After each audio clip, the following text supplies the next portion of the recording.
Hello everyone. Today we're going to talk about family's role in the community and the nation. Firstly, we have is the family's role in the community. The family teaches moral and ethical foundations to children, such as respect, kindness, responsibility. This can be done through teaching them magmano sa mas nakakatanda, teaching them utang na loob, teaching them paghubad ng footwear sa bahay. This shows respect to the house, and paghain o pagligpit ng lamesa, which shows respect and responsibility in the house. Next, we have is social support systems, which is families that provide support in times of need in the community or in the family. Firstly, we have is community based on family. Family can give financial support, where extended family members help and support each other financially, especially during emergencies. Next, we have is practical assistant, where families help each other in taking care of children or the elderly or our lolas and lolos. This ensures that the family members are taken care of and given the attention that they need. Next, we have is community based on location. Firstly, we have collective responsibility. This is where we help each other in the community during crisis such as sunog. Nagtutulungan tayo para mapatay ang sunog. Nagpapasahan tayo ng mga tubig at sa flooding naman kung saan tinutulungan natin ang mga naapektuhan ah, tulad na lang sa pag-donate ng mga damit o ng pagkain sa kanila. Next we have is the barangay, which is an authority figure in the community where troubled families can discuss issues regarding the community. So sila yung nagiging mediatory pag may mga issues sa community para hindi magkaproblema sa loob ng community. Sila ang nagre-resolve ng issues. Next, we have education and child development. This is done by school education for their children, home education, where we teach our children at home, not just education such as science, math. We teach them values and how to respect people. Next, we have is emotional development and social development. So emotional development dito is we talk to our children if there's something troubling them, we are there for them. And next, we have is social development where we engage them to be socially active, to participate, and to be in the present. Next, we have economic contribution of family. This can be done by having your own business or by working. Uh, Sari-sari store, OFW sending their family money, and agricultural. Agricultural is when you are in a rural area, your family engage in farming, fishing, and other activities which supply food products to the community and contribute to the local food security. And the surplus produce can be sold to local markets to generate income for your community. Now we have the family's role in the nation. Firstly, we have a citizenship and patriotism, where we are teaching children civic responsibility.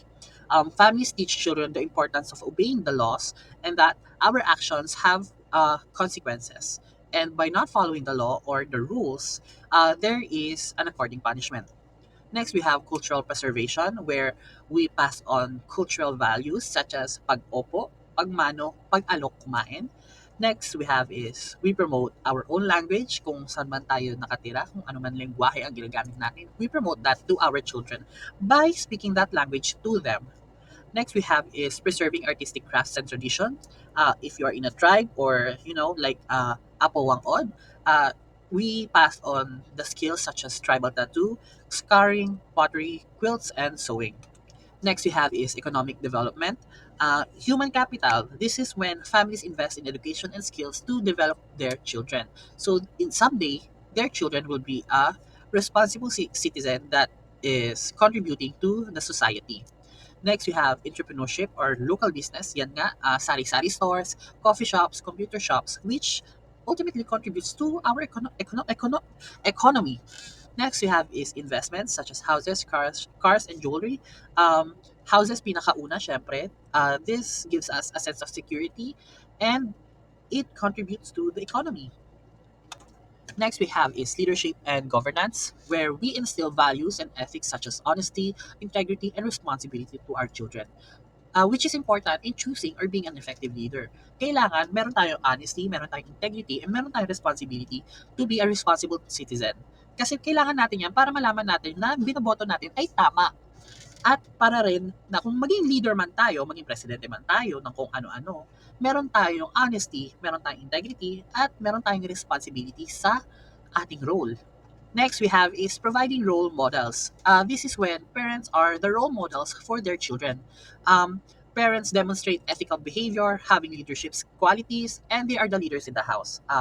They have family discussions on the current events para mas aware ang mga bata nila, such as political issues and governance, para rin maging aware sila sa ginagawa ng ating gobyerno sa ating bansa at kung tama ba yon or hindi.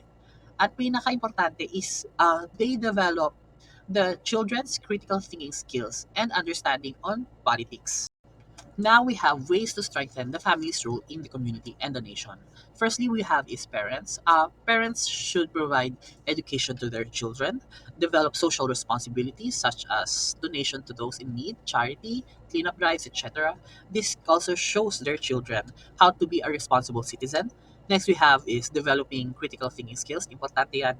Uh, Next we have is building family bonds such as eating together, asking about the day, etc. to develop a sense of accomplishments or appreciation to their family. Next, we have is supporting local businesses. Again, it supports our economy. And finally, setting good examples for our children. This allows the children to learn from the parents. For our children naman, they should pursue academic excellence, volunteer and help others in school or outside school, practice social responsibility, develop leadership skills, be informed and be active citizens, practice environmental awareness, setting good examples. Again, may mga mas bata pa sa'yo na nakakakita sa mga actions mo. And dapat yung actions mo is a good example for them. Next you have is develop and use of critical thinking skills. Again, importante yan. Okay. Thank you. That is all for my report.